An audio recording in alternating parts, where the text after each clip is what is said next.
வணக்கம். பதவி பார்க்க வந்தவங்களுக்கு நன்றியும் வணக்கமும், சக்தி கிச்சனின் நன்றியும் வணக்கமும். இன்றைக்கி நம்ம வீட்டில் என்ன சமையல் பார்த்தீங்கன்னா, பொதுவாக சமையல் வீடியோ எனக்கு பிடிக்காது. போட்டதையே போட்டுட்ருக்கிற மாதிரி இருக்கும். இதுக்கு ஏதாவது ஸ்வீட்டு இந்த மாதிரி தெரியாதது செய்தால் பரவாயில்ல, அதனால விரும்ப மாட்டேன். ஆனால் இன்னைக்கு வேறு வழி இல்லை. நேற்றே எதுவும் தோணாமல் தான் நேற்று வீடியோ போடலை. இன்றைக்கி சரி இந்த சமையலே போடுவோன்னு இன்றைக்கி எங்கள் வீட்டில் என்ன சமையல் பார்த்தீங்கன்னா, பருப்பு குழம்பும் முட்டை தொக்கும். பருப்பு குழம்புன்னா என்னன்னு கேட்டிங்கன்னா, வெறும் பருப்பை கடைஞ்சி தாளிக்கிறது. அதுக்கு மசாலா அதை இப்போ செய்ய போகிறேன் பாருங்கள். சாம்பாருக்கு மாதிரி தூக்கலாக மசாலா இருக்காது.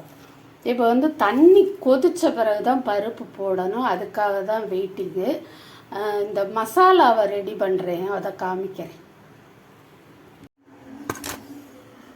இது வரைக்கும் பார்த்தீங்களா, இந்த மிளகாய் வத்தல், அதோட இவ்வளவு சீரகம், இதை இந்த ஜாரில் போட போகிறேன். என்ன இவ்வளவு மிளகாய் வத்தல் இவ்வளவு சீரகம்னு பார்த்தீங்கன்னா, இது பூராமே இன்னைக்கு இல்லை. இப்போ இதை அரைச்சி வச்சுக்கிட்டோம்னா பருப்பு குழம்பு வைக்கிற அன்னைக்கு, சாம்பாருக்கு இல்லை, பருப்பு குழம்பு வைக்கிற அன்னைக்கும் இந்த இது செய்வோம் இல்லையா, காய்கறி எந்த காய்கறி வேணாலும் போட்டு கூட்டு வைப்போம் இல்லையா, அதுக்கும் இதை போட்டுக்கிறலாம். இது 1-2 தான் அரைப்பேன், தண்ணி ஊற்றக்கூடாது. 1-2 அரைச்சி பத்திரமா டப்பாவில் போட்டு மூடி வச்சுக்கிட்டோம்னாக்கா அது என்றைக்குனாலும் நம்ம யூஸ் பண்ணிக்கிறலாம். அவ்வளோதான். இதெல்லாம் இந்த காம்பெல்லாம் எடுத்துட்டேன். இப்போ இதை மிக்சியில் போட்டு முடிஞ்ச அளவுக்கு அரைக்கிறது. அவ்வளோதான். கொஞ்சம் திப்பியாக தான் இருக்கும், அவ்வளோதான். தண்ணி ஊற்றி அரைக்க முடியாது. இதை பருப்பு கொதிக்கும் போது போட்டு அதோட 2-3 வெள்ளைப்பூடு, கொஞ்சம் பெருங்காயம், கொஞ்சம் ஒரு 2 சின்ன வெங்காயம் மட்டும் போட்டு, இந்த சின்ன வெங்காயத்தை அந்த காலத்தில் இந்த பருப்பு குழம்புக்கு கொஞ்சம் மஞ்சள் சீரகம் 2 வத்தல், 2 வெங்காயம், வெள்ளைப்பூடு அம்மியில் வழுவழுன்னு அரைச்சி போடுவாங்க. இப்போ எனக்கு அம்மி இருக்குது, ஆனால் ஊரில் இருக்குது. 300 ரூபா கொடுத்துனா நான் போய் அரைச்சிட்டு வரலாம். அதனால நான் இந்த மிக்சியில் அரைச்சிட்டு வெள்ளைப்பூடு வெங்காயத்தெல்லாம் இதில் சும்மா அதில் போட்டேன்னா அப்புறம் கடையும் போது மசிஞ்சிரும். அவ்வளோதான். அப்புறம் பார்த்திங்கன்னா முட்டை தொக்கு வைக்க போகிறேன். இது சூப்பராக இருக்கும், இந்த 2க்கும் காம்பினேஷன். அதுக்கப்புறம் மாம்பழம் இருக்குது. இப்போ மாம்பழம்னு சொன்ன உடனே ஒரு ஞாபகம் வருது எனக்கு. சமைக்கும் போது ரொம்ப பேசுறீங்கன்னு சொல்கிறாங்க. ஆனால் சில விஷயங்களை நம்ம பரிமாறிக்கிறது தப்பு ஒன்றும் கிடையாது இல்லையா. மாம்பழம் 50 ரூபா விற்ற மாம்பழம் நேற்று தான் நான் தொட்டுக்கிறதுக்கு ஏதாவது வேணும் வாங்கிட்டு வான்னு சொன்னேன். எனக்கு ஈஸியாக உடம்பு சரியில்லை, வாங்கிட்டு வான்னு சொன்னேன். வாங்கிட்டு வர 2 மாம்பழம் 100 ரூபா, அரை கிலோ 100 ரூபா. ரொம்ப வயிற்றுச்சலாக இருக்குது. உண்மையாகவே உங்ககிட்டே கேட்குறேன் நான், 200 ரூபாய்க்கு நீங்கள் இது வரைக்கும் மாம்பழம் வாங்கியிருக்கீங்களா? 1 கிலோ 200 ரூபாயின்னு நான் வாங்கினதே கிடையாது. அதாவது 200 ரூபாய்க்கு விற்றது கிடையாது, வாங்கினமோ இல்லையோ. 200 ரூபாங்கிறது ஆப்பிளுக்கும் மாதுளைக்குமான விலை தான். அது கூட சில நேரங்களில் குறையும், அப்புறம் கூடும். இது மாம்பழமே 200 ரூபாங்கிறாங்க. ஏன் நம்ம இதெல்லாம் பேசக்கூடாது? பேசினா என்ன தப்பா? சமைக்கிறோம், அதுக்குண்டான பொருள்களை நம்ம தான் வீட்டில் இருக்கிறவங்க காசு கொடுத்து வாங்குகிறோம். அப்போ அதில் நமக்கு பட்ஜெட் இடிக்காதா? இப்போ பையனாக போய் மாம்பழம் வாங்கி கொடுத்துச்சு எனக்கு தெரியாது. ஆனால் சில பெண்கள் கொடுக்குற காசை வச்சு குடும்பத்தை ஓட்டுறவங்க இருக்கிறாங்க இல்லையா, அவங்கெல்லாம் என்ன செய்வாங்க? மாம்பழம்னு இல்லை, மற்ற பொருள்களுமே, மிளகாய் வத்தல், இந்த மசாலா அரைக்கிற சாமான்கள்லாம் விலையை கேட்டால் எனக்கு பதறுது. அந்த மாதிரி விலை இருக்குது. சரி, இதெல்லாம் கண்டிப்பாக நம்ம பேச வேண்டிய விலைவாசிங்கிறது நம்ம பேச வேண்டிய விஷயம். அதனால சொன்னேன். சரி, இப்போ நான் மசாலாவை அரைச்சிட்டு வந்துடுறேன்.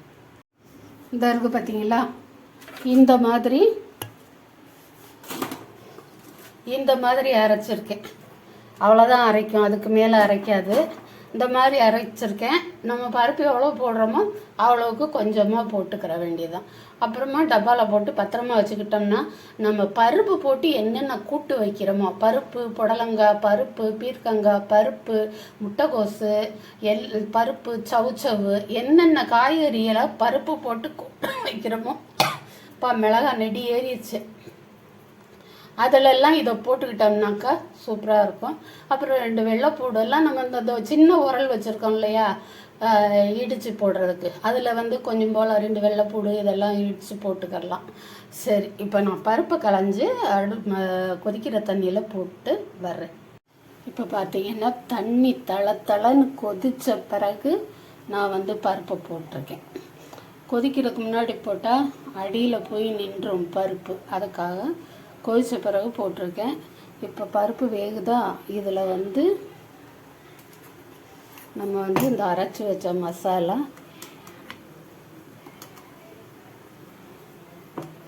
ஒரு ஸ்பூன் நிறைய போடுறது, அரை ஸ்பூன் தான் வருது,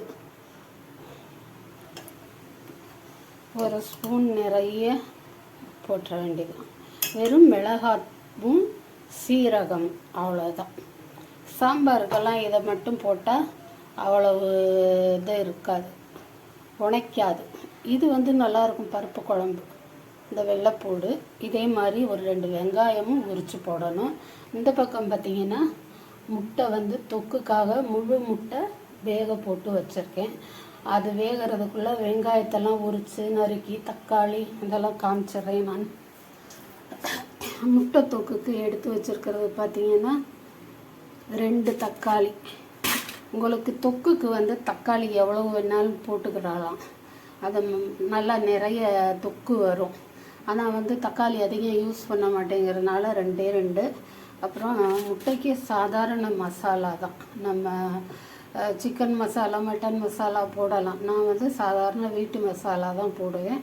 அப்புறம் இந்த வெள்ளைப்பூடு, முட்டைங்கிறதுனால சிலருக்கு வயிறு குத்தும்பாங்க, முதுகில் அடைக்குதும்பாங்க. முட்டை 2 பேர் தான் இருக்கோம், இருந்தாலும் சொல்கிறேன். இது வெங்காயம், இவ்வளோதான். வெங்காயத்தை நறுக்கி தக்காளியை நறுக்கி வதக்கி வெள்ளைப்பூடையும் போட்டு வதக்கிட்டு மசாலாவை போட்டு வதக்கி கொஞ்சம் தண்ணி ஊற்றி கொதிக்க விட்டு அந்த மசாலா வாடை போகிற டயத்தில் முட்டையை உரித்து, அவிச்ச முட்டையை உரித்து 2ஆக கட் பண்ணி அந்த மசாலாவில் போட்டு பெரட்டி நல்லா கோட்டான பிறகு இறக்கணும்னா முட்டை மசாலா ரெடி ஆயிடும். சரி, நம்ம இன்னும் கொஞ்சம் நேரம் கழித்து பார்க்கலாமா? இதெல்லாம் ரெடி பண்ணிவிட்டு இந்த பருப்பு வெந்துக்கிட்டு இருக்கு இல்லையா, அதில் நம்ம கொஞ்சம் நல்லெண்ணெய் இருந்தால் ஊற்றலாம், இல்லைன்னா கொஞ்சமாக ஒரு சொட்டு நெய் ஊற்றலாம். அப்படி ஊற்றினா சீக்கிரமே வேகும், நல்ல வாசனையாக இருக்கும்னு சொல்லுவாங்கல்ல, நானும் செய்வேன். இப்போ முட்டையை வேக வச்சு எடுத்து வச்சுட்டேன் தனியாக முட்டை தொக்குக்கு. அப்புறம் அதே பாத்திரத்துலேயே கழுவிட்டு கொஞ்சம் நல்லெண்ணெய் ஊற்றியிருக்கேன். நல்லெண்ணெய் ஊற்றிட்டு அதை தாளிக்கிறதுக்கு சீரகம் தான் 2 போடுறேன். அது தீயிறதுக்குள்ளே நம்ம வெங்காயத்தை போட்டுறலாம். வெங்காயம், அப்புறம் வெள்ளைப்பூடு,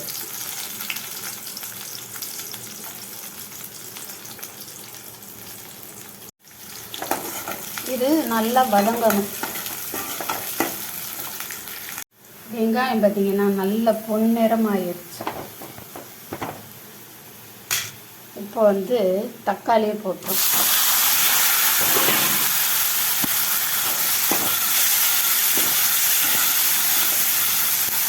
இதில் தக்காளி வதங்கத்தான் கொஞ்சம் லேட் ஆகும். நமக்கு நாட்டு தக்காளி இருந்தால் ஒரு நிமிஷத்தில் அப்படியே குழஞ்சிரும். இந்த தக்காளி வேகவே வேகாது, வதங்காது. இப்படி நான் சொன்னேன் இல்லையா, அந்த விலைவாசி இந்த பழக்கடைக்காரர் மளிகை கடைக்கு போவார், மளிகை கடைக்காரர் பழங்களும் வாங்குவார். ஆக விலைவாசிங்கிறது எல்லாரையும் பாதிக்கும் தான். விலைவாசிங்கிறது எல்லாருக்கும் பொதுவானது தான். இருந்தாலும் இருக்கப்பட்டவங்களுக்கு கொஞ்சம் பாதிக்கும். இல்லாதவங்களுக்கு ஏதாவது ஒரு பொருளை நினச்சிட்டு வேண்டாம் அப்படின்னு தவிர்க்கிற நிலைமையாக இருக்கும். அதனால் தயவு செய்து கொஞ்சம் பெரிய மனசு பண்ணி தயவு பண்ணி இந்த விலைவாசியை குறைக்கிறதுக்கு கொஞ்சம் ஏதாவது செய்யுங்க. அவ்வளோதான். நம்மளால் முடிஞ்சது.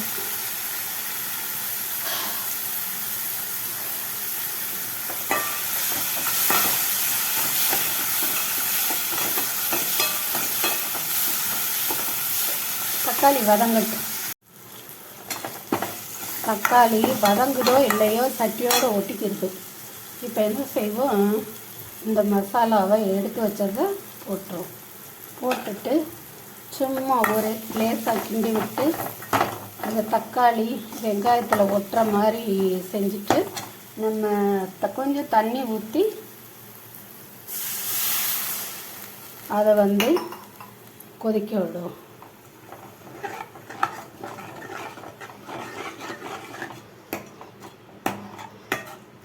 இன்னுமே நிறைய வெங்காயம் தக்காளியெலாம் போடுவாங்க. வேணாம், நமக்கு 2 பேருக்கு என்னத்துக்கு அவ்வளவு அப்படின்னு சொல்லி தான் கொஞ்சம். சரி, இது கொஞ்சம் கொதிக்கட்டும். பருப்பை பாருங்கள், தண்ணியெல்லாம் வற்றி நல்லா கிட்டத்தட்ட வெந்து. இதில் நான் ஒரே ஒரு பொருள் போட மறந்துட்டேன். என்னன்னு சொல்லுங்கள், சொல்லிடுவீங்க. மஞ்சத்தூள் போடலை, அது கொஞ்சோண்டு போடணும். அப்போ தான் அது கொஞ்சம் நிறமாக இருக்கும், பார்க்க நல்லாயிருக்கும். இப்போ பார்த்திங்கன்னா இந்த முட்டைக்கு ரெடி பண்ண கிரேவி அப்படியே சுண்டி வருது. இந்த நேரத்தில் நம்ம என்ன பண்ணணும், இந்த அவிச்சு 2 நறுக்கி வச்சுருக்கிற முட்டையை நம்ம அப்படியே லேசாக கீரி முழு முட்டையை கூட போடலாம். அதாவது கீரி தான் போடணும். முழு முட்டையை போட்டோம்னா அது அப்படியே வெடிக்கும். இப்படியும் போடலாம், அது அவங்க விருப்பம். நான் இப்படி தான் போட்டிருக்கேன். ஒவ்வொரு வார்த்தைக்கும் திணறுது. அவ்வளோ வெயில் தாங்க முடியல.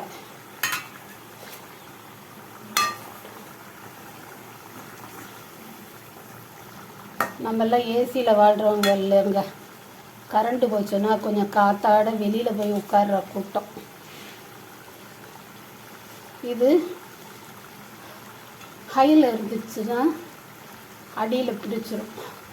அதனால் சிம்மில் வச்சுட்டு கொஞ்ச நேரம் சென்று இறக்கியே வச்சாரு. அடுப்பை சிம்மில் வைக்கிறேன், மூடி வச்சுட்டு இறக்கி வச்சிடறேன். கொஞ்சம் நேரம் கழித்து இறக்கி வச்சிடலாம். அவ்வளவுதாங்க, முட்டை தொக்கு ரெடி ஆயிடுச்சு. இதை நான் இப்போ வேறு ஒரு பாத்திரத்துலலாம் மாற்றி வைக்க மாட்டேன். ஏன்னு சொன்னால் மத்தியானம் சாப்பிட்டுட்டு மிச்சம் இருக்கிறத இன்னொரு பாத்திரத்தில் போட்டுட்டு வச்சுட்டு அதுக்கப்புறம் இந்த பாத்திரத்தை விலகி போட்டுருவேன். அவ்வளோதான். இப்போவே அதை மாற்ற மாட்டேன். சரி, இப்போ இதை இறக்கிட்டு நான் சாதம் வைக்கணும். வரவா? அவ்வளோதான். பருப்பு குழம்பும் முட்டை தொக்கும் ரெடி ஆயிடுச்சு. பருப்பு குழம்பு பார்த்திங்கன்னா இப்படி இருக்கும்.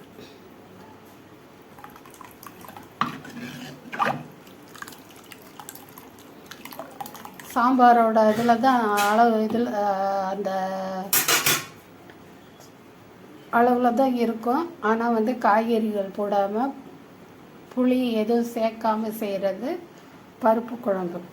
அதுக்கு மேய்ச்சா புளிப்பு உரப்பு எல்லாம் இருக்கிற மாதிரி செய்கிறது முட்டை தொக்கு. எங்களுக்கு மத்தியான சாப்பாடு ரெடி. நீங்களும் வாங்க. புதுசாக வந்தவங்களாக இருந்தால் ஒரு சப்ஸ்கிரைப், ஒரு லைக்கு போட்டுட்டு அடுத்த வீடியோவில் உங்களை நாங்கள் எதிர்பார்த்துருக்கிறதுனால அப்படியே பில் பட்டனையும் ஒரு கிளிக் பண்ணிவிட்டு வாங்க சாப்பிடுவோம் மத்தியான சாப்பாடு. இந்த வீடியோவை பார்த்ததுக்கு எல்லோருக்கும் நன்றியும் வணக்கமும்.